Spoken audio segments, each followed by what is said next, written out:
Welcome, weary traveler. As the world outside grows quiet, find your most comfortable sanctuary. Take a slow, deep breath and let the whispers of the day melt away. Before we journey back to a time of profound stillness and quiet courage, please take a moment to like this video, share your thoughts in the comments below, and subscribe to our channel to join our growing community of peace seekers.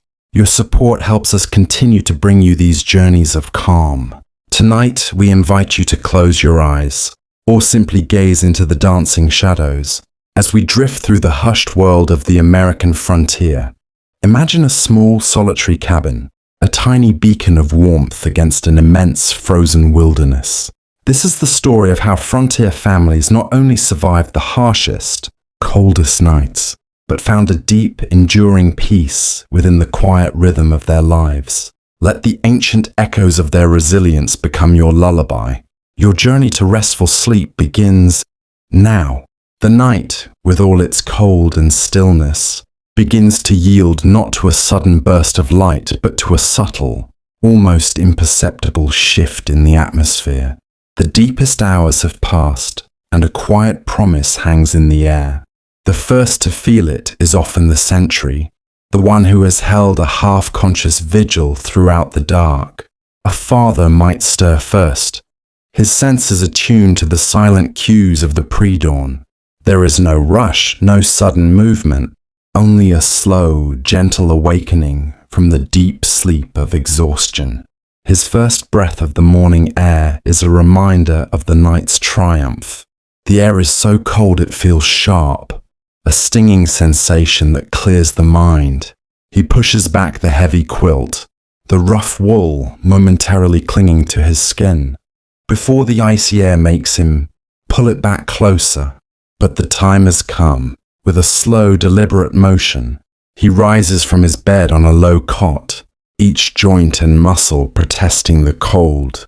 He moves with a quiet grace born of habit, his feet finding the familiar path across the wide, rough-hewn floorboards. The floor is cold, but the cold is a part of this existence. An old companion, his destination is the hearth, the glowing heart of their home. In the total darkness of the room, the embers beneath the ash are the only source of light, a single living eye of warmth. He kneels down, his movements unhurried, his mind focused on the task. This is more than just starting a fire. It is an act of defiance against the cold, a daily ritual that reaffirms their place in this harsh land. With a small, practiced hand, he carefully clears a patch of ash from the top of the banked logs, exposing a small cluster of red-hot coals. The sight of them is a deep comfort, a silent promise that the fire has held. The air, as it touches the coals, creates a faint, hissing sound. He then reaches for the pile of carefully chosen kindling, dry, brittle pine shavings and thin pieces of birch bark. These materials are his tools, the essential keys to bringing the warmth back. He arranges them in a small, delicate teepee shape on top of the glowing embers. Each placement is precise, a small, quiet act of craftsmanship. He then leans forward, his face close to the kindling. He takes a long, slow breath and then, with a gentle, patient exhale, he blows on the embers. The air, warmed by the rising heat, carries the scent of banked smoke and old wood. The coals respond, a few sparks jumping to life, and the kindling begins to smoke. The process is slow. There is no force, only persuasion. He blows again, a steady, measured stream of air. The first tiny lick of flame appears, small and hesitant. It dances for a moment on the edge of the birch bark before taking hold. A quiet triumph. The first flames cast long dancing shadows across the cabin walls, turning the darkness into a world of flickering light and movement. The air, which was once, with the fire rekindled and its warmth slowly expanding, the cabin begins its patient awakening. The gentle sound of a parent moving around the room becomes a soft reassurance, a signal that the long night has been conquered. The children, feeling the subtle change in the air, begin to stir in their beds. A deep sigh, a soft mumble, the slow turning of a small body wrapped in a quilt. These are the first, quiet sounds of a new day. There is no urgency in their movements, only a gradual return to the conscious world. The mother, now fully awake, adds a few more pieces of firewood to the growing blaze. She then lifts a heavy iron kettle, its surface icy to the touch, and places it directly on the iron grate over the flames. The sound of cold metal meeting heat is a sharp, brief hiss, followed by a quiet sizzle as the water within begins its long journey toward a boil. The simple act of heating water is a vital one, a promise of warmth that will be held in their hands and sipped to warm their core. It is an act of simple, yet profound comfort. The light in the cabin is no longer just the flickering glow of the fire. Through the small, heavily frosted windows, a pale, silvery light begins to appear. It is the light of a deeply cold dawn, a muted and gentle glow that filters through the crystalline patterns on the glass. The fire's golden light and the dawn's silver light mingle in the air, creating a soft, ethereal atmosphere. The interior of the cabin, once a world of deep shadows, is now revealed in gentle detail. The rough-hewn logs of the walls, the simple wooden table, the beds draped in heavy quilts. Each object seems to have a story of its own, a silent witness to the daily acts of survival. The children, one by one, begin to get out of their beds. The air is still cold near the floor, and they move quickly, their feet making soft, thudding sounds as they hurry to the warmth of the fire. The dressing process is slow and careful. Thick, woolen trousers and homespun shirts are pulled on. The rough fabric is a familiar comfort against their skin, a layer of protection against the cold that still lingers in the air. The mother might help a smaller child with a difficult button, her hands warm from the fire.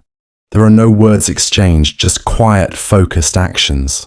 A simple breakfast is prepared, maybe a thin gruel made from oats or cornmeal, or some thick pancakes griddled on a cast-iron pan over the open flame. The smell of the cooking, rich and wholesome, mixes with the smell of the wood smoke, and fills the cabin with a powerful sense of home. It is a humble feast, but each spoonful is a source of strength, a necessary fuel for the body after a night spent in the cold. A tin cup of warm water, perhaps with a pinch of dried herb for flavor, is a simple luxury. In the vast, unending silence of the American frontier, where the sky was a canvas of deep, stardusted velvet, and the land slept under a thick blanket of frost, there was a particular kind of quiet. Not the quiet of an empty room, but a quiet filled with the ancient, breathing rhythm of the wilderness. It was a silence that held the weight of mountains, the patience of rivers, and the immense, chilling power of the coming night. Imagine a small solitary cabin nestled among the towering skeletal trees. Its windows, small panes of wavy, imperfect glass, glowed with a soft amber light, a tiny beacon in a world that had surrendered to the cold. The scent of wood smoke, a rich and comforting perfume, curled from the stone chimney and was immediately swallowed by the crisp, biting air. Inside, life was contained, warm and precious. Outside, a different world waited, a world of profound stillness and profound cold. The sun had long since slipped below the horizon, taking with it the last remnants of warmth. The chill did not arrive suddenly, like a shock, but instead crept in slowly. A quiet guest, making its way through the forest. It first touched the tips of the tallest pines, then settled in the hollows of the land, a cold so deep it seemed to hold the stars closer. Inside the cabin, the day's work was coming to an end.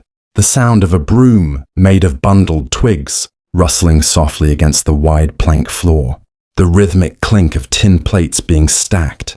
These were the gentle sounds of a family, preparing for the great surrender to the darkness. The father, a figure of silent strength, moved from the hearth his hands rough from the day's labor. He carried a heavy iron pot filled with warm, rich stew, the steam rising in lazy curls.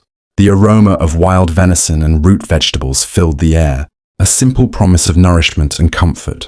He placed the pot on the sturdy, hand-hewn table. The mother, her face softened by the fire's glow, gently nudged the children toward their places. There was no hurry, no rush. Every action was deliberate, a slow dance choreographed by the seasons and the demands of survival. The children, their movements heavy with the day's weariness, settled onto the rough-barked benches. The only light came from the fireplace, where a log, placed with care, gave off a steady, reassuring glow. Its light made the shadows in the corners of the room long and playful, turning ordinary objects into strange, silent giants. The meal was eaten in a hushed quiet, punctuated only by the occasional scrape of a spoon against a bowl. This wasn't a silence of awkwardness, but one of deep, shared contentment. Each bite was a celebration of their small, hard-won victory against the unyielding wilderness. When the last drops were scraped from the bowls, the father moved back to the hearth. This was the most important ritual of the night. He took a heavy iron shovel and began to carefully rake the glowing embers into a compact, low pile at the back of the fireplace. Then, he selected the largest, most dense log and placed it on top, covering it with a thick layer of ash. This was banking the fire, a skill passed down through generations. The embers would smolder all night, a tiny heart of warmth, ready to be coaxed back to life with a breath of air in the frigid morning. As the last flicker of open flame was covered, the room was bathed in a different kind of light, the soft, orange glow of the banked fire. It was a light of trust, of hope. The father moved to the door, a thick slab of wood hewn from a single tree trunk. He checked the wooden latch one last time, ensuring it was secure against any stray draft. He then took a large, heavy blanket and hung it over the door, a final barrier between them and the world outside. The silence grew heavier now, a tangible presence. The mother brought out thick quilts, made of rough wool and repurposed fabric, patched together with threads of perseverance. Each child was wrapped snugly, their small bodies sinking into the soft confines of their beds. The scent of lavender from dried sachets, mixing with the clean smell of linen and the earthy aroma of wool. For a moment, the only sound was the rustling of fabric, a whisper in the dark. The final act of the day was the most intimate. The mother would hum a low, wordless tune, a gentle vibration that seemed to calm the very air in the room. The melody was carried on a breath, a simple song of safety and rest. It was a sound as old as time, a reminder that even in the deepest, most isolating cold, there was always warmth to be found. And so, as the temperature outside plummeted and the trees began to creak and pop under the strain of the frost, the family slept. They were not fighting the cold anymore. They were simply living alongside it, trusting in the strength of their small home and the quiet rituals that kept the darkness at bay. The wind outside, now a more constant low moan, sang a lullaby against the cabin walls. The hours between midnight and dawn held a special kind of silence on the frontier. The world outside the cabin was a place of frozen beauty, a landscape hushed by the sheer weight of the cold. Inside, that silence was a different entity altogether. It was not a void, but a sanctuary, a sacred space woven with the sounds of a family at rest. The gentle rhythm of breathing, the quiet rustle of blankets, the faint, almost imperceptible heartbeat of the cabin itself. These were the sounds of life, a soft symphony against the overwhelming quiet of the frost. Listen closely, and you could hear the subtle language of the cold, the distant, lonely snap of a tree branch made brittle by the extreme temperature, the faint whisper of snow being carried by an unseen current of air, brushing softly against the cabin's sturdy log walls. Sometimes a high, thin wail of wind would find a tiny crack in the chinking and sing a haunting, wordless song that faded as quickly as it came. These sounds were not a threat. They were simply a reminder of the world's immense scale and your small, warm place within it. They were the lullabies of a sleeping earth. In the center of the room, the banked fire was a living ember. It wasn't a source of heat that radiated outward, but a core of warmth that held a quiet promise. A tiny, constant red glow pulsed from beneath a blanket of grey ash. A single eye of light in the total darkness of the night. This was the family's most cherished possession. Not gold or fine cloth, but this small, enduring spark of life. It was a visible metaphor for their own survival, a testament to the slow, patient work of keeping a fire alive when all of nature conspired to extinguish it. The air inside was still and heavy. Near the floor, a layer of cold settled, a stark contrast to the warmth that had gathered. Near the low ceiling, a sleeping child, restless in the dark, might stir and pull a rough wool blanket up to their chin, seeking that core warmth. A frosty mist would rise with their breath, briefly illuminated by the faint glow of the embers, before dissipating back into the still air. There was an understanding that warmth was not a given. It was a treasure to be carefully guarded. The frost was at its most powerful now. The small window panes, which had been clear just hours before, were now etched with delicate, crystalline patterns, a silent, beautiful art form drawn by the cold itself. The shapes were complex and intricate, like frozen ferns or lace, each one unique. To look at them in the soft, low light was to witness the slow, patient work of nature's artist. This was a moment of profound peace, a private viewing of a spectacle, meant only for those who dared to live in such a place. The mother might lie awake for a moment, her mind drifting. She wasn't worried. Worry had no place here. It was an emotion too luxurious for the constant reality of survival. Instead, she felt a deep sense of security. The rhythmic sound of her husband's breathing beside her, the soft snores of the children, the solid, unmoving presence of the cabin walls. She was a sentry of this quiet kingdom, listening to the vast, silent world outside and the small, vibrant one within. The cold was no longer an enemy. It was a powerful, unrelenting force, yes, but it was also a partner in this silent dance.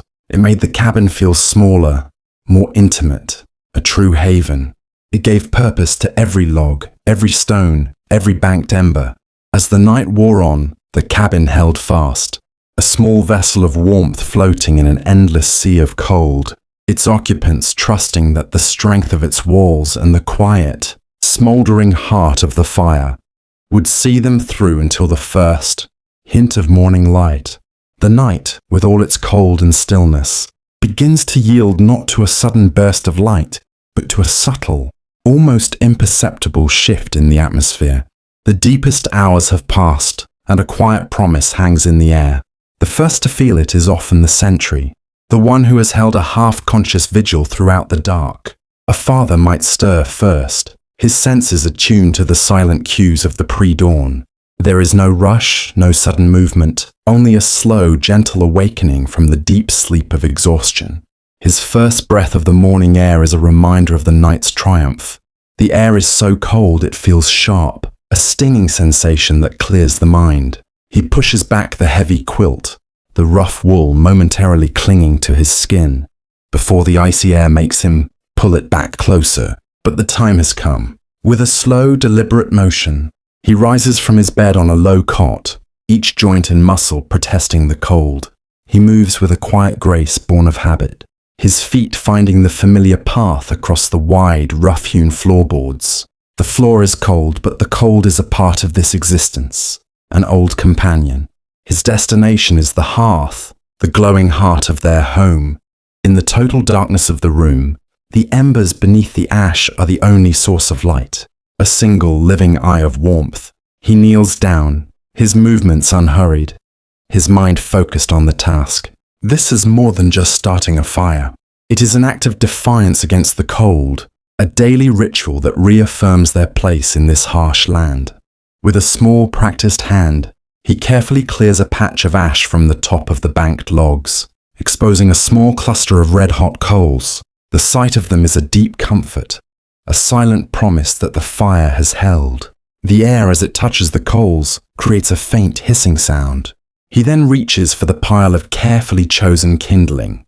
Dry, brittle pine shavings and thin pieces of birch bark. These materials are his tools, the essential keys to bringing the warmth back. He arranges them in a small, delicate teepee shape on top of the glowing embers. Each placement is precise, a small, quiet act of craftsmanship.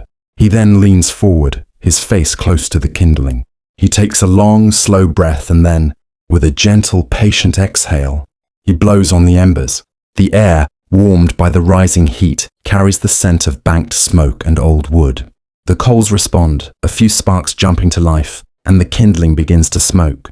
The process is slow. There is no force, only persuasion. He blows again, a steady, measured stream of air. The first tiny lick of flame appears, small and hesitant. It dances for a moment on the edge of the birch, bark before taking hold. A quiet triumph, a smooth white blanket that muffles all sound. The trees, their branches heavy with frost, stand in silent, majestic rows. The world is a canvas of whites, greys, and the deep, silent green of the pines. There is a singular beauty in this frozen stillness, a beauty that is both humbling and awe-inspiring. The work of chopping wood is a rhythmic meditation. The axe, a familiar weight in the hands, is lifted. The swing is a slow, steady arc, guided by a practiced eye. The sound of the axe head hitting the wood is a crisp, satisfying crack, a sound that breaks the profound quiet of the wilderness. The split halves of a log fall away with a low, soft thud, revealing the clean, unmarred grain inside. The smell of fresh-cut wood, pine or oak, is a sharp, invigorating scent that cuts through the cold. This is not a chore to be rushed through. It is a slow, methodical dance. A log is placed on the chopping block. The axe is raised. The swing is made. The wood splits. This pattern repeats, a steady rhythm that calms the mind and centers the body. Each piece of wood is a victory, a small act of turning the raw, cold materials of the earth into the life-giving warmth that will sustain the family through another night.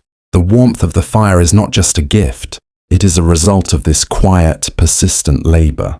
As the sun, still low on the horizon, begins to cast long, slender shadows across the snow, the work continues. The sound of the axe is a lonely, yet deeply reassuring, echo in the vast, still landscape, a quiet testament to human resilience and the simple, profound acts that build a life of warmth in a world of cold. With the fire rekindled and its warmth slowly expanding, the cabin begins its patient awakening. The gentle sound of a parent moving around the room becomes a soft reassurance, a signal that the long night has been conquered. The children, feeling the subtle change in the air, begin to stir in their beds. A deep sigh, a soft mumble, the slow turning of a small body wrapped in a quilt. These are the first, quiet sounds of a new day. There is no urgency in their movements, only a gradual return to the conscious world. The mother, now fully awake, adds a few more pieces of firewood to the growing blaze. She then lifts a heavy iron kettle, its surface icy to the touch, and places it directly on the iron grate over the flames. The sound of cold metal meeting heat is a sharp, brief hiss, followed by a quiet sizzle as the water within begins its long journey toward a boil. The simple act of heating water is a vital one, a promise of warmth that will be held in their hands and sipped to warm their core. It is an act of simple, yet profound comfort. The light in the cabin is no longer just the flickering glow of the fire. Through the small, heavily frosted windows, a pale, silvery light begins to appear. It is the light of a deeply cold dawn, a muted and gentle glow that filters through the crystalline patterns on the glass. The fire's golden light and the dawn's silver light mingle in the air, creating a soft, ethereal atmosphere. The interior of the cabin, once a world of deep shadows, is now revealed in gentle detail. The rough-hewn logs of the walls, the simple wooden table, the beds draped in heavy quilts. Each object seems to have a story of its own, a silent witness to the daily acts of survival. The children, one by one, begin to get out of their beds. The air is still cold near the floor, and they move quickly, their feet making soft, thudding sounds as they hurry to the warmth of the fire. The dressing process is slow and careful. Thick woolen trousers and homespun shirts are pulled on. The rough fabric is a familiar comfort against their skin, a layer of protection against the cold that still lingers in the air. The mother might help a smaller child with a difficult button, her hands warm from the fire. There are no words exchanged, just quiet, focused actions. A simple breakfast is prepared, maybe a thin gruel made from oats or cornmeal, or some thick pancakes griddled on a cast iron pan over the open flame. The smell of the cooking, rich and wholesome, mixes with the smell of the wood smoke and fills the cabin with a powerful sense of home. It is a humble feast, but each spoonful is a source of strength, a necessary fuel for the body after a night spent in the cold. A tin cup of warm water, perhaps with a pinch of dried herb for flavor, is a simple luxury, its heat spreading a comforting warmth through the hands and into the body. As the family sits together at the table, their faces softly illuminated by the light of the fire, they are a single unit of strength. Outside, the world is a masterpiece of frozen silence, a beautiful and unforgiving landscape. The trees stand motionless, their branches heavy with frost. A layer of untouched, pristine snow covers everything, a blanket of white that muffles all sound. But inside, the crackle of the fire, the warmth of the food, and the quiet presence of one another is a shield against the vastness. They are not just surviving, they are living, bound together by the quiet rituals of each day. The morning has fully arrived, and the tasks of the day are waiting.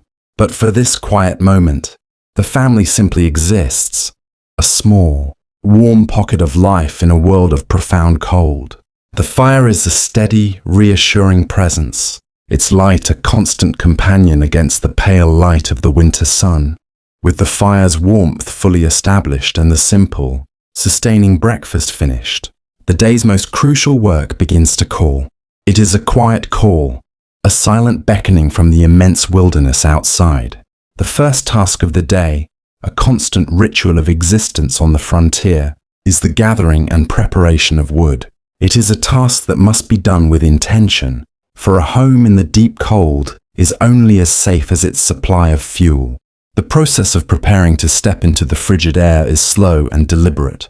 Layer after layer of protection is added. First, a thick woolen undershirt is pulled over the head, its rough texture a familiar friction against the skin.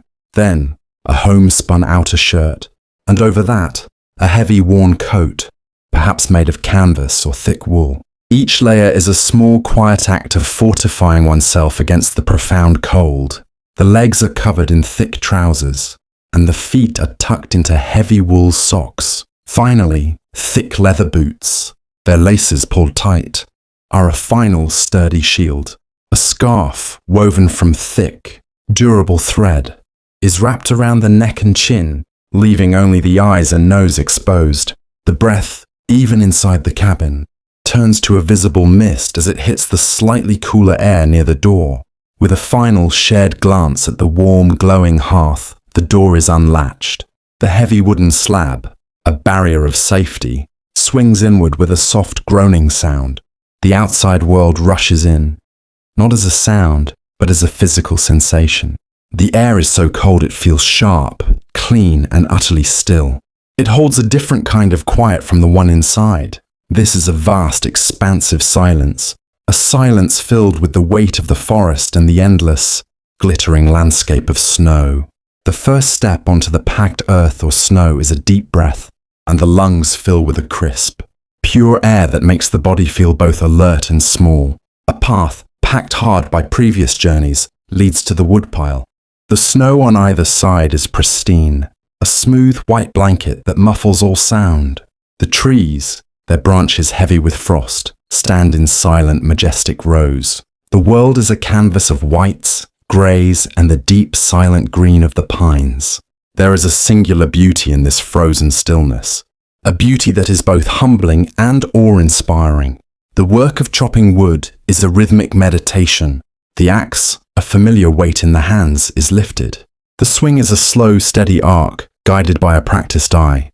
The sound of the axe head hitting the wood is a crisp, satisfying crack, a sound that breaks the profound quiet of the wilderness. The split halves of a log fall away with a low, Soft thud, revealing the clean, unmarred grain inside. The smell of fresh-cut wood, pine or oak, is a sharp, invigorating scent that cuts through the cold. This is not a chore to be rushed through.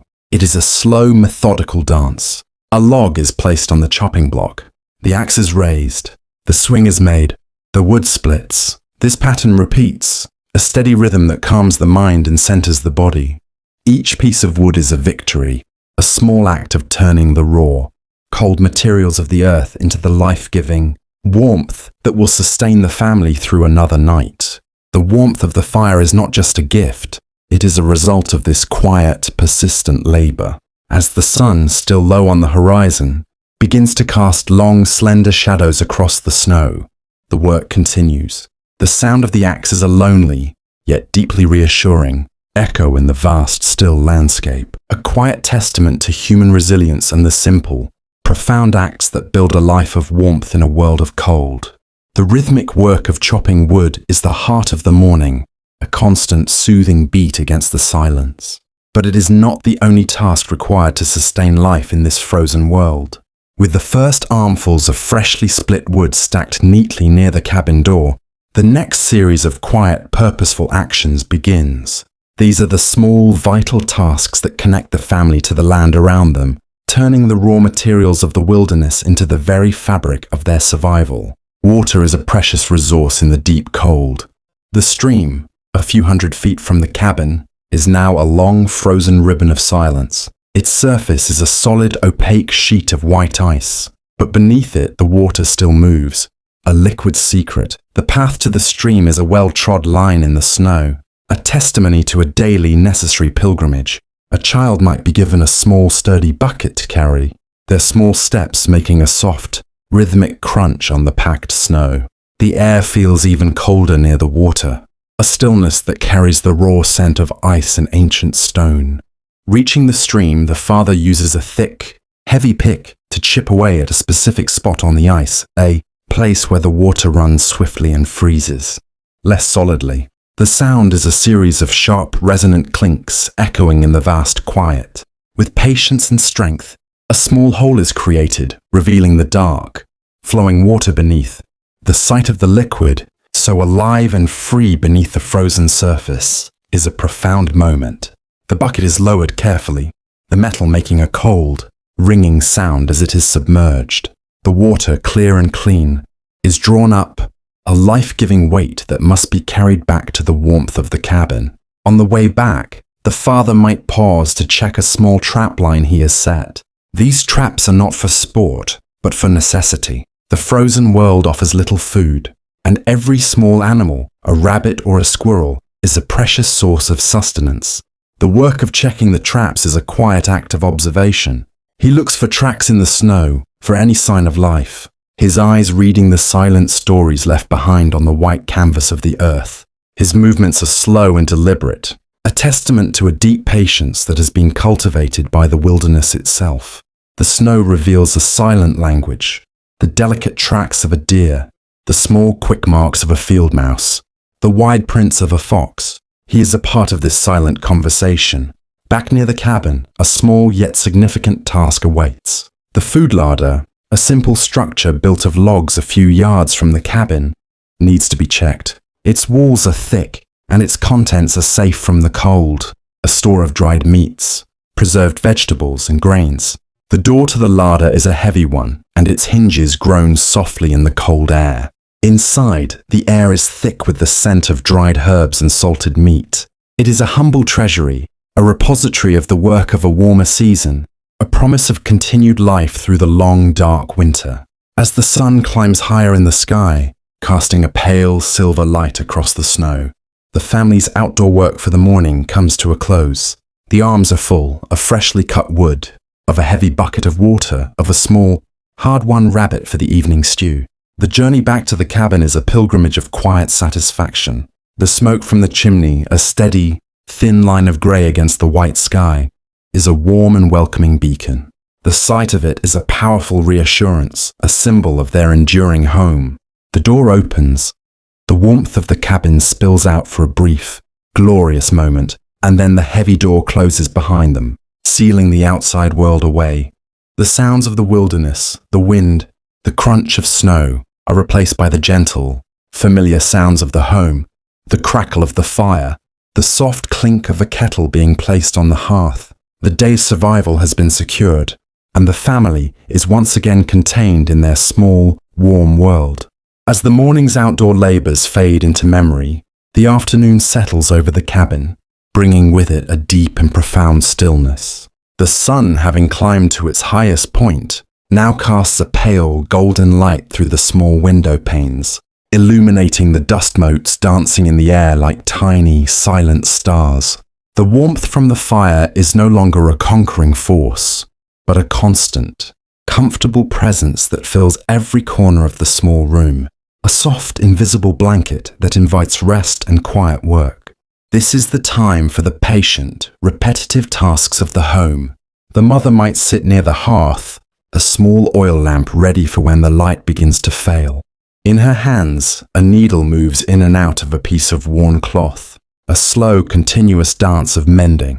Each stitch is a quiet act of preservation, a way of stretching the life of a garment. The soft whisper of the needle, the gentle pull of the thread, and the tiny pop as it passes through the fabric are the only sounds, a private rhythm that soothes the mind. The children, their morning's energy spent, are also engaged in quiet pursuits. A son might be whittling a small figure from a piece of soft wood, the blade of his knife scraping away thin, curling shavings.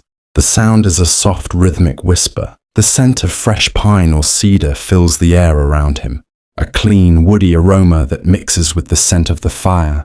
His movements are focused, his mind lost in the simple, creative act of shaping.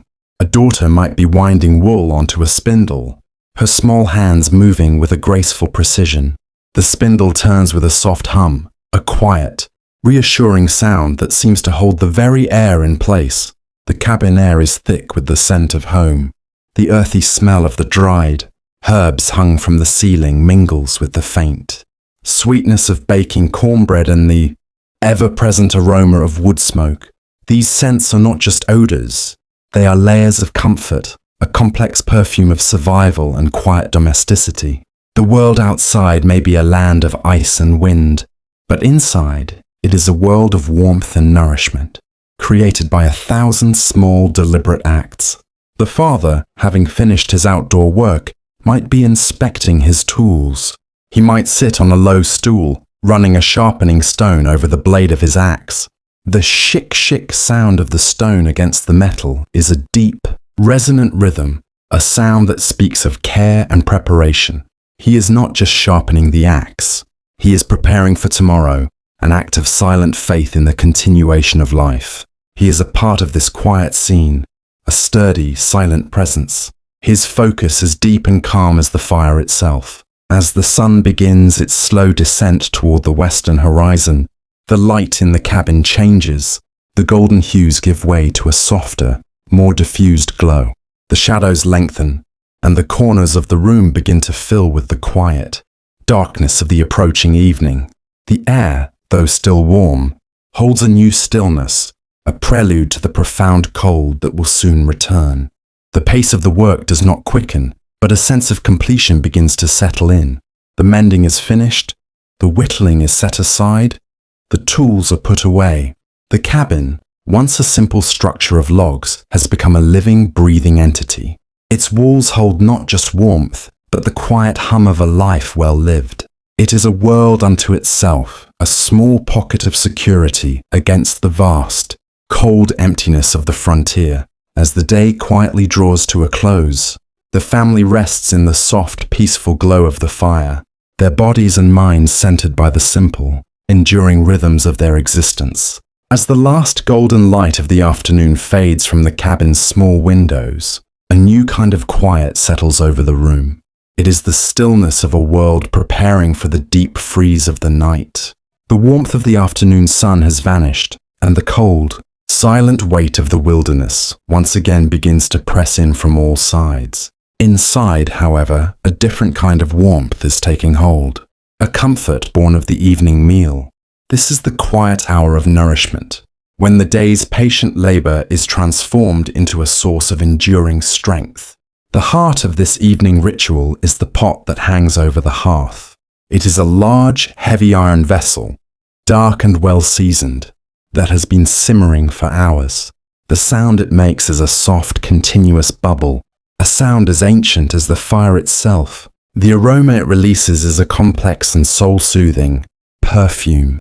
The earthy scent of root vegetables, the rich, savory depth of meat from the day's catch, and the subtle, clean notes of wild herbs. This is the scent of survival, a powerful and primitive comfort that fills every corner of the small room and chases away the last shadows of the fading light. The mother, with slow and deliberate movements, tends to the pot. She takes a long wooden ladle and stirs the contents, the movement a slow, rhythmic circle. The stew is thick and rich, the pieces of meat and vegetable clinging to the ladle as it moves through the warm, dark liquid. Each stir is a quiet act of care, a final preparation before the meal. She might lean closer to the pot, the steam rising around her face, and take a moment to breathe in the deep, comforting aroma. It is a moment of deep satisfaction, a silent reflection on the day's quiet triumphs. The children, their afternoon tasks set aside, have gathered near the fire. They are not restless now, but calm and still, their faces softened by the warm, dancing glow. They might be lost in their own small thoughts, watching the flames, or simply listening to the gentle sounds of the home. The sound of the wind outside is a low, distant song, a sound that no longer feels threatening, but simply a part of the world they have learned to live with. They are safe, and the warmth of the fire is a tangible reminder of that safety. The father has returned from his final task of the day, bringing in the last armful of freshly split wood. The sound of the logs being dropped into the wood box is a quiet thud, a final punctuation mark on the day's work. He brushes the last of the cold snow from his heavy coat and hangs it on a peg near the door. The cold, once it has been shut out, feels like a distant memory, a problem that has been solved for the moment.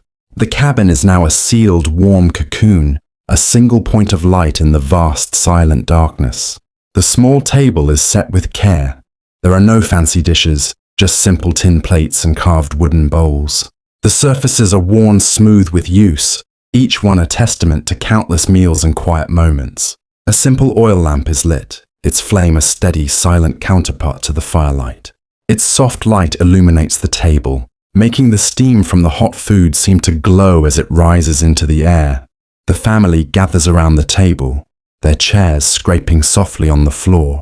There is no conversation, only the quiet, contented sounds of a family coming together. Each person is served a generous portion of the stew. The warmth of the bowl is a pleasant shock against cold hands. The first spoonful is a deeply satisfying experience, the warmth spreading through the body, chasing away the last remnants of the day's chill. This is more than just food. It is energy, a quiet strength being restored for the night ahead. They eat slowly, savoring each bite, aware of the quiet work that went into every ingredient. The meat from the forest, the vegetables from the larder, the water from the stream. Each part of the meal is a part of their world, a reminder of the quiet cycle of their lives. As the meal continues, the world outside becomes a thing of total silence. The last vestiges of twilight have given way to a deep, star-dusted darkness. The wind is still there, a soft, singing presence, but its sound only serves to emphasize the warmth and safety within the cabin. The fire crackles, the food is warm, and the family is together. It is a moment of complete peace and utter security, a quiet triumph against the cold and the endless, unyielding wilderness. The simple, profound act of sharing a meal is the final ritual of the day, a silent preparation for the long, cold night to come. As the last spoonfuls of the evening stew are finished, a new kind of quiet settles over the cabin. It is a contented, satiated stillness that follows a hard-earned meal. The chairs scrape softly as the family rises from the table, and the quiet final rituals of the day begin. These are not chores. They are a series of deliberate, soothing acts that prepare the home and the family for the long, silent hours ahead. The mother and children begin the work of tidying the small space.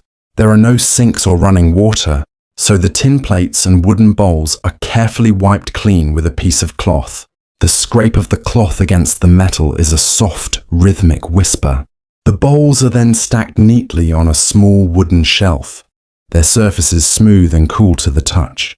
The remnants of the meal, a few small pieces of leftover meat or vegetable, are carefully placed in a covered bowl, a tiny treasure to be saved for the next day. This is a world where nothing is wasted, and every small act of care holds a deeper meaning. While the cabin is being put to rights, the father moves to the hearth. This is his final, most critical task of the day, a quiet ritual that has been performed by his ancestors for generations. The fire, which has been a roaring, generous friend throughout the day, must now be prepared for the cold. He takes a heavy iron shovel and carefully rakes the glowing embers into a low, compact pile at the back of the hearth. The ash that has accumulated around the sides is then slowly and carefully pushed over the glowing coals, burying them in a thick, insulating blanket. The air, which was once filled with the crackle of open flames, is now filled with the gentle, hissing sound of the fire's breath being smothered. He then selects the largest, most dense log from the wood pile. This log is not meant to burn. It is meant to smolder, to hold a spark of life and warmth until the dawn. With practiced hands, he places the heavy log on top of the covered embers. It is a final quiet act of faith.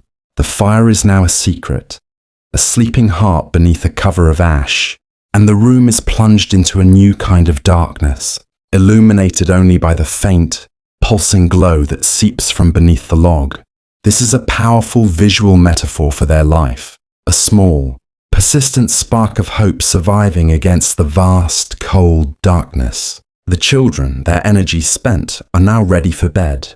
They are wrapped in thick, homespun nightclothes, their bodies already sinking into the comfortable weight of their quilts. The rough wool blankets, which can feel stiff and scratchy at first, are now a familiar comfort, a warm and heavy shield against the cold. The mother might gently pat a child's head, or tuck a stray piece of quilt around a small shoulder. There are no words exchanged, only a deep sense of shared understanding and a silent, unspoken bond. As the oil lamp is extinguished, the cabin becomes a world of total sensory experience. The visual world disappears, and the sounds and sensations of the night take over. The sound of the wind outside is no longer just a distant murmur.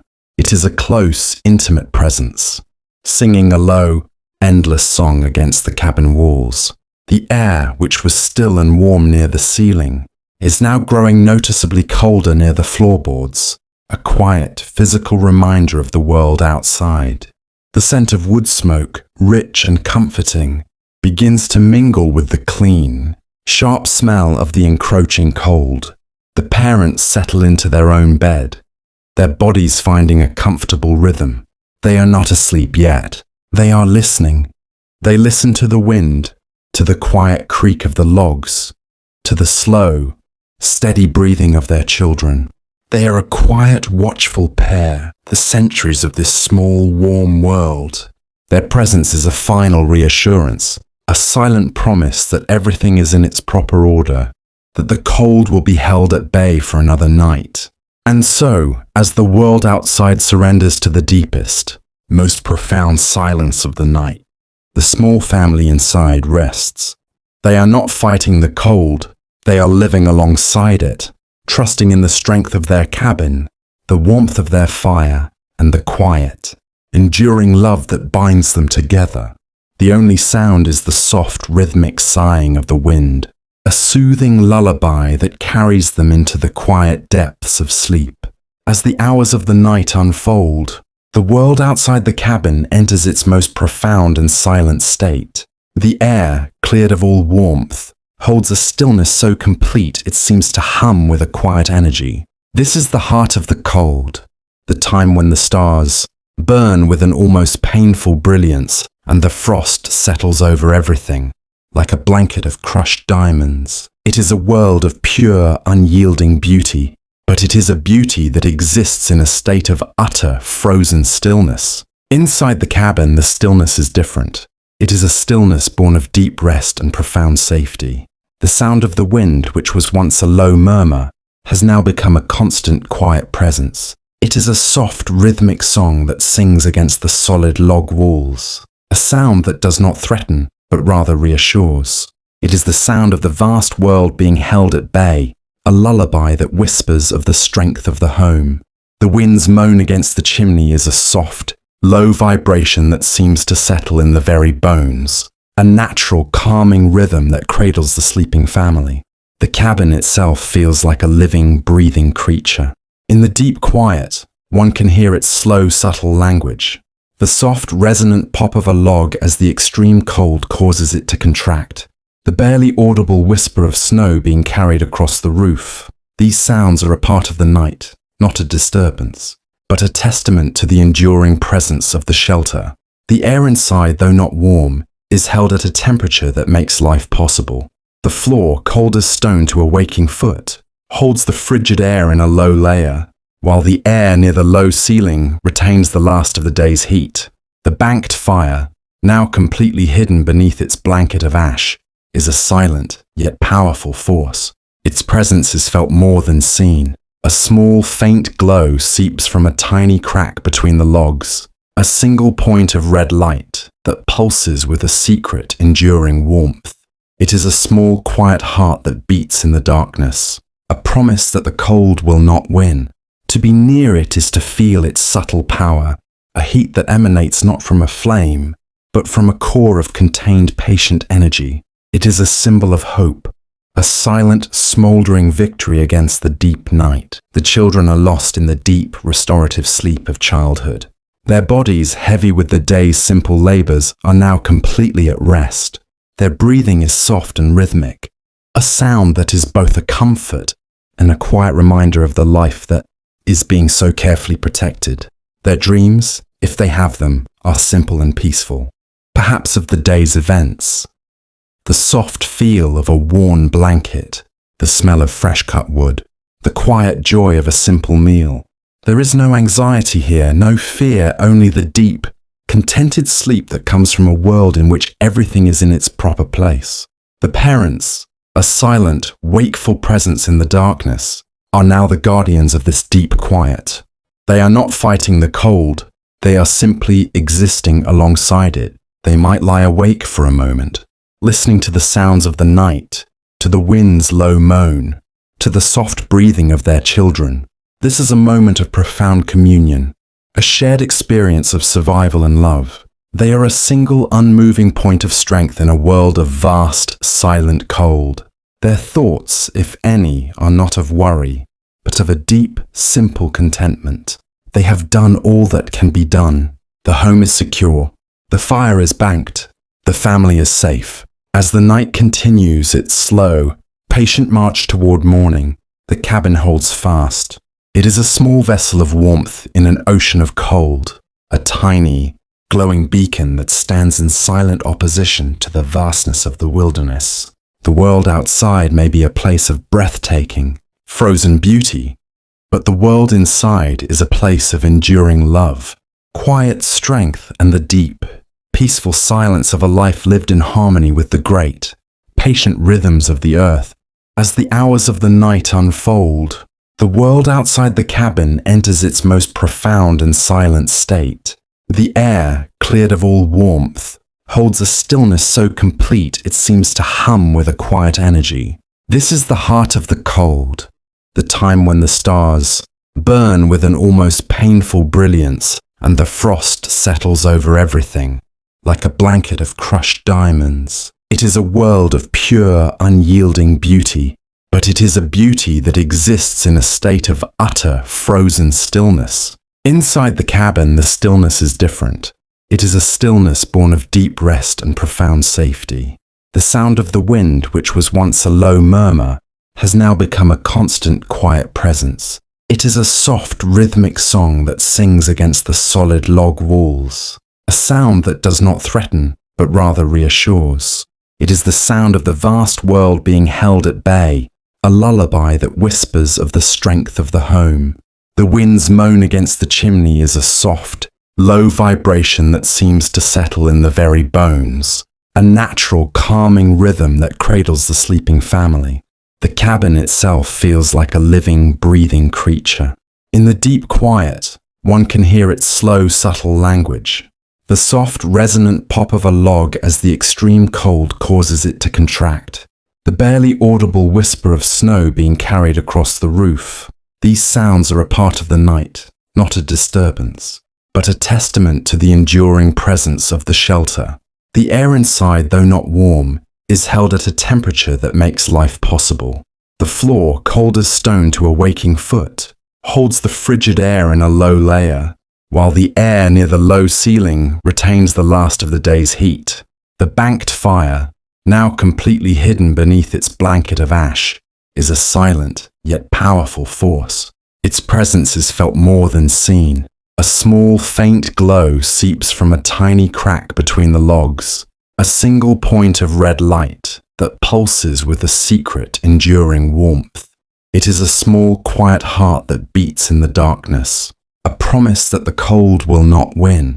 To be near it is to feel its subtle power, a heat that emanates not from a flame, but from a core of contained, patient energy. It is a symbol of hope, a silent, smouldering victory against the deep night. The children are lost in the deep, restorative sleep of childhood. Their bodies, heavy with the day's simple labors, are now completely at rest. Their breathing is soft and rhythmic, a sound that is both a comfort and a quiet reminder of the life that is being so carefully protected. Their dreams, if they have them, are simple and peaceful, perhaps of the day's events. The soft feel of a worn blanket, the smell of fresh-cut wood, the quiet joy of a simple meal. There is no anxiety here, no fear, only the deep, contented sleep that comes from a world in which everything is in its proper place. The parents, a silent, wakeful presence in the darkness, are now the guardians of this deep quiet. They are not fighting the cold, they are simply existing alongside it. They might lie awake for a moment, listening to the sounds of the night, to the wind's low moan, to the soft breathing of their children. This is a moment of profound communion, a shared experience of survival and love. They are a single, unmoving point of strength in a world of vast, silent cold. Their thoughts, if any, are not of worry, but of a deep, simple contentment. They have done all that can be done. The home is secure. The fire is banked. The family is safe. As the night continues its slow, patient march toward morning, the cabin holds fast. It is a small vessel of warmth in an ocean of cold, a tiny, glowing beacon that stands in silent opposition to the vastness of the wilderness. The world outside may be a place of breathtaking, frozen beauty, but the world inside is a place of enduring love, quiet strength, and the deep, peaceful silence of a life lived in harmony with the great, patient rhythms of the earth, with the fire once more a living, breathing presence in the hearth. The cabin begins to shake off the deep stillness of the night. The first tendrils of warmth climb the walls and chase away the lingering chill that clung to the floorboards. The air, which had been thick with the scent of banked smoke and cold, is now filling with the fresh, clean aroma of a newly awakened fire. This is the moment of quiet transformation, when the cold, silent structure becomes a living home once more. The children, feeling the change in the air, begin to stir in their quilts. Their movements are slow, a reluctant but peaceful awakening from the depths of a hard-earned rest. A small hand might reach out and feel the warmth radiating from the fire, a tangible reassurance that the cold has been held at bay. Their breathing, which was deep and rhythmic in sleep, now takes on a gentle, soft quality. They rise from their beds, their small feet moving quickly to the warm comfort of the hearth, a pilgrimage to the heart of their home. The simple, quiet routine of the morning begins anew. The mother, now a figure of steady, calm purpose, takes a small cast iron pot and hangs it over the flames. Into it, She pours water from the bucket that was brought in the day before. The sound of the water, a clear, ringing sound against the cold iron, is a small, quiet act of music. As the water begins to heat, a faint wisp of steam rises, carrying with it the promise of warmth and a comforting morning drink. Perhaps it will be a simple tea made from dried herbs, or a simple, thin porridge to warm the body from the inside. The light outside the small windows has shifted. The deep, black velvet of the night is now a pale, ethereal silver, a prelude to the coming sun. The frost on the windows, which had been a beautiful, intricate art form in the darkness, now glitters with 1,000 tiny crystalline points of light. It is a spectacle of quiet beauty, a silent reminder of the profound cold that is held at bay by the simple strength of the logs and the enduring warmth of the fire. Through the clear patches, one can see the world outside, a landscape of pristine, untouched snow, of trees standing motionless, their branches draped in thick white frost. It is a world of breathtaking, silent beauty, and they are its quiet, privileged observers. The family gathers around the fire, their postures relaxed, and their faces illuminated by the dancing light. There is no need for conversation. The silence is a companion, filled with the gentle, purposeful sounds of their morning rituals. The scrape of a wooden spoon against a cast iron pot, the quiet clink of a tin cup being placed on a small table, the soft rustle of a child's movements as they pull on their warm, homespun clothes. Each sound is a part of a larger symphony of survival, a comforting and deeply familiar rhythm that soothes the mind and centers the soul. The father, a silent, steady presence, might be seated on a low stool, his hands resting on his knees. He is not doing anything in particular, but his stillness is a form of quiet work. He is simply existing in the moment, feeling the warmth on his skin, listening to the sounds of his family, and feeling a deep, abiding sense of contentment. The fact that they have made it through another night is not a source of loud celebration, but a source of quiet, powerful confidence. They have faced the cold, and they have won. This victory is not a dramatic event, but a simple, daily truth.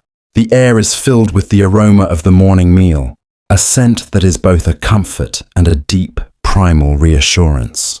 The warmth of the food and drink is not just for sustenance. It is a symbol of their resilience, a physical manifestation of their ability to thrive in a world that is so willing to test them.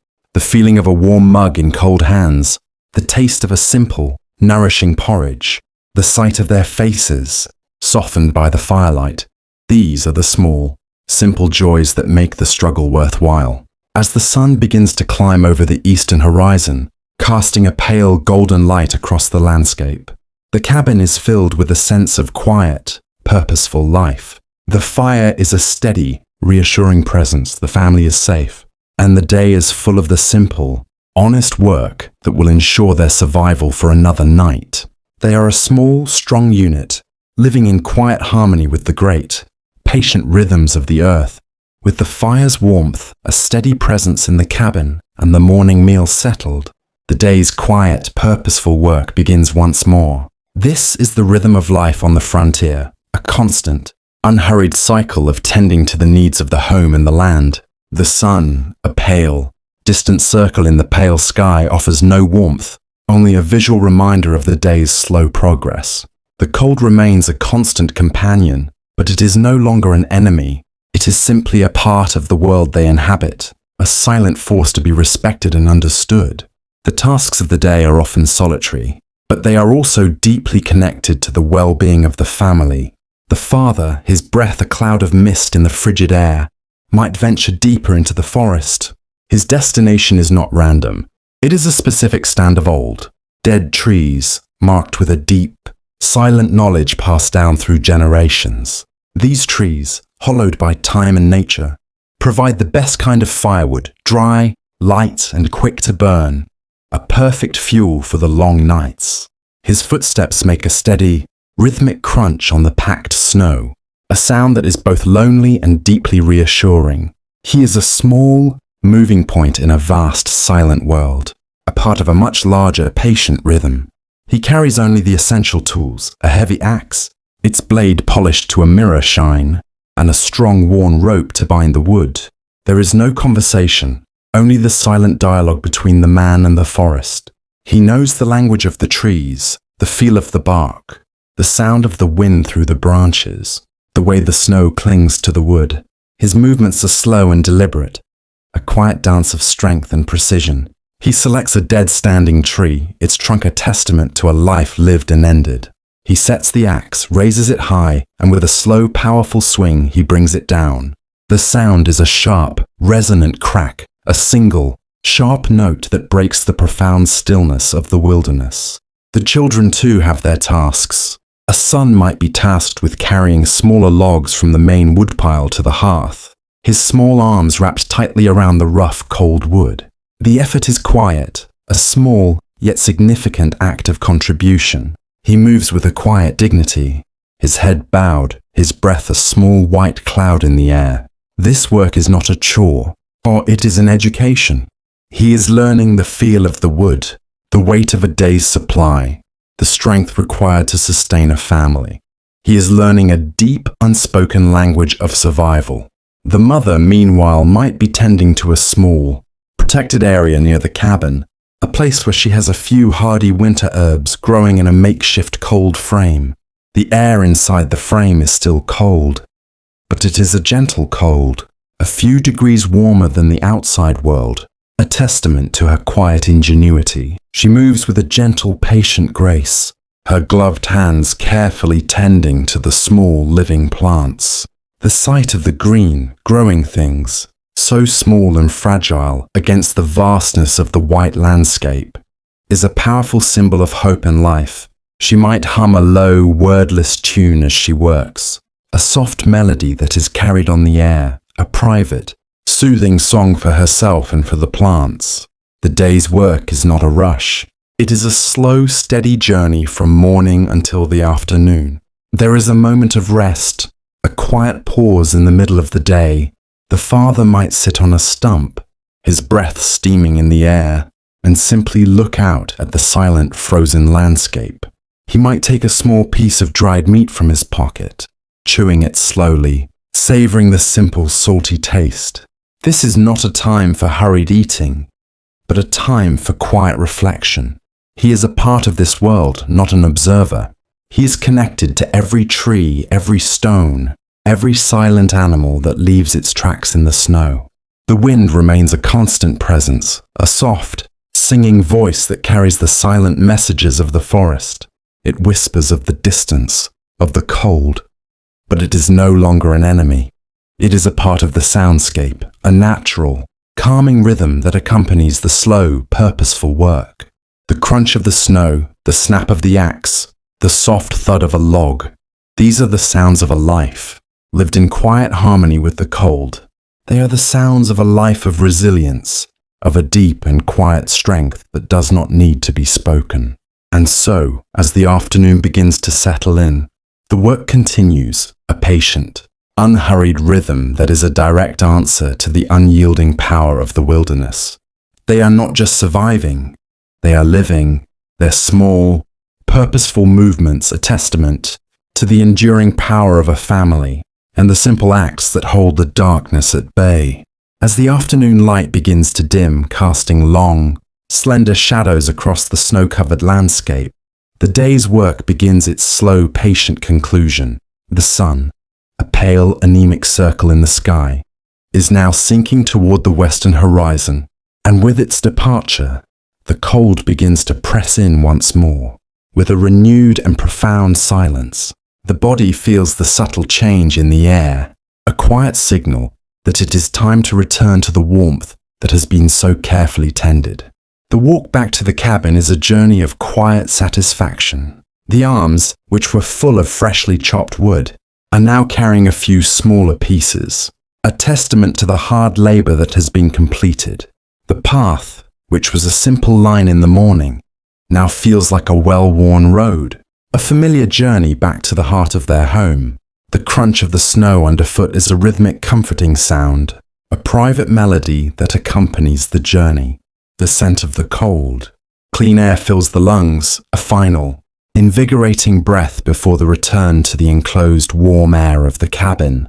And then, the sight of the home. The cabin, nestled among the silent trees, is a tiny, glowing beacon in the gathering twilight. The thin, steady line of smoke rising from the chimney is the most beautiful sight in the world, a signal of life and enduring warmth. The light from the small windows is an amber invitation, a silent promise of rest and safety. The heart feels a deep and abiding sense of peace at the sight of it. They have spent the day in the vast, cold wilderness, and now they are returning to their small, warm sanctuary. The sound of the heavy wooden door opening is a deep, resonant groan, a sound that is both welcoming and a final. Clear separation from the world outside. The first rush of air that greets the body is warm and thick with a sense of home. The aroma of wood smoke, so much richer and more comforting than the air outside, fills the lungs. The lingering scent of the morning meal, the earthy smell of the dried herbs, and the faint, sweet smell of the warm air itself. This is the true perfume of the frontier home. The door closes with a solid final thud, a sound that seals away the cold and the wilderness, leaving only the warmth and safety within. The first task is to shed the layers of cold. The heavy coats, stiff with frost, are removed and hung on pegs near the door. The thick wool mittens are pulled off, and the hands, chilled to the bone, are held out to the fire. The feeling of the heat on cold skin is a profound, almost luxurious sensation, a slow and gentle warmth that spreads through the body, chasing away the last remnants of the day's chill. The body is now free to move in the contained, warm space, its movements lighter and more fluid. The sound of the heavy boots being unlaced and placed on a rug near the hearth is a final, quiet punctuation mark on the day's journey. The cabin is a place of deep settled peace. The fire, which has been tended all day, is a steady, reassuring presence. Its light is a soft, dancing glow that makes the room feel alive. The shadows move and flicker on the walls, creating a world of soft, gentle movement. The children, their work for the day completed, are engaged in quiet, simple pursuits. They might be looking at a small, cherished toy, their faces illuminated by the firelight, or they might simply be sitting near the hearth, their bodies relaxed and at ease. The air is filled with the quiet hum of a life well lived. There is no urgency here, only a sense of calm and a deep, abiding contentment. They have done all that could be done. The wood is cut, the water is in the pail, the larder is secure. The day's victories were not grand or dramatic. They were a series of small, quiet, and necessary acts that ensured their survival. The family is a single, unified force, a strong and resilient unit that has faced the cold and won, not with a roar, but with a quiet, patient endurance. As the last of the light from outside disappears and the windows become black, mirrors reflecting the firelight, the family rests. The quiet sounds of the evening, the gentle crackle of the fire, the soft breathing of the children, the distant, low moan of the wind are a perfect, peaceful symphony.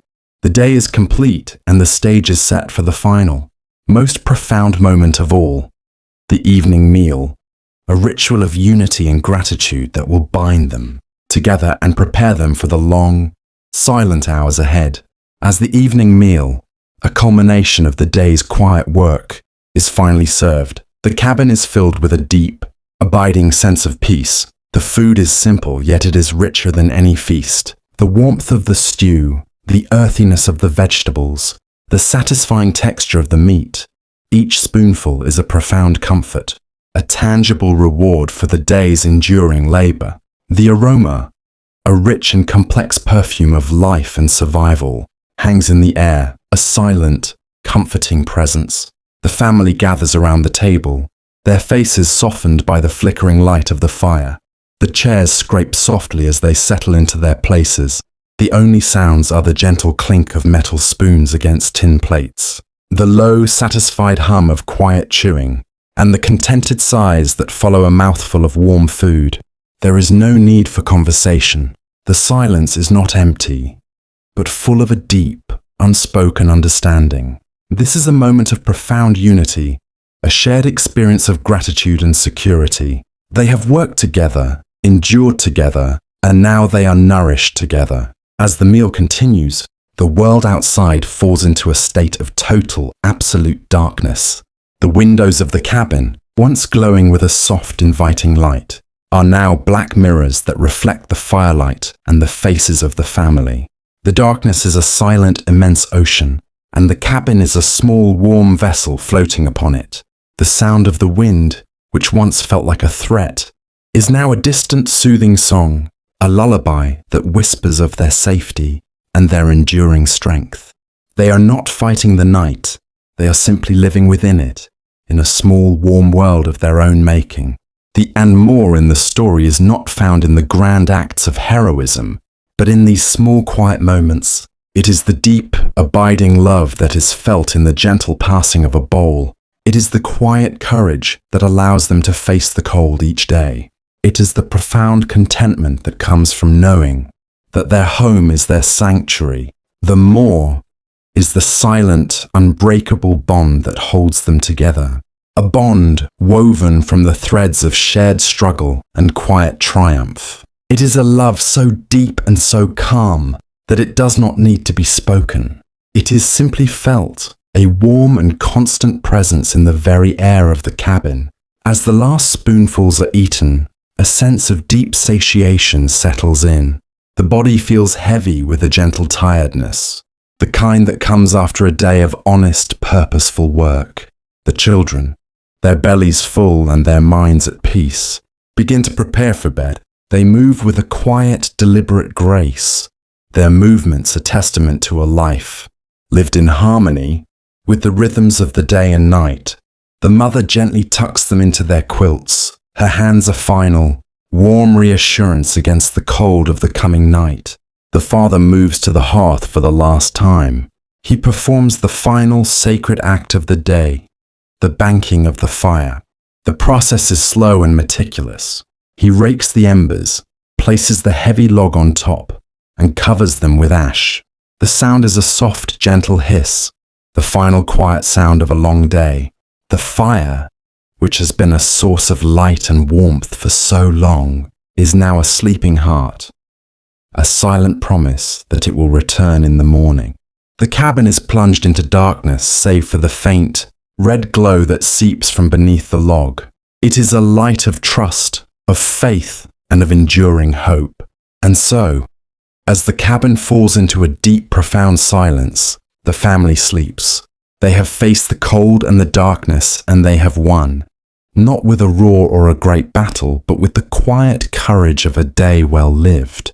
The wind sings its low, endless song outside, but inside, the only sound is the soft, rhythmic breathing of a family at rest. They are safe. They are warm. They are home.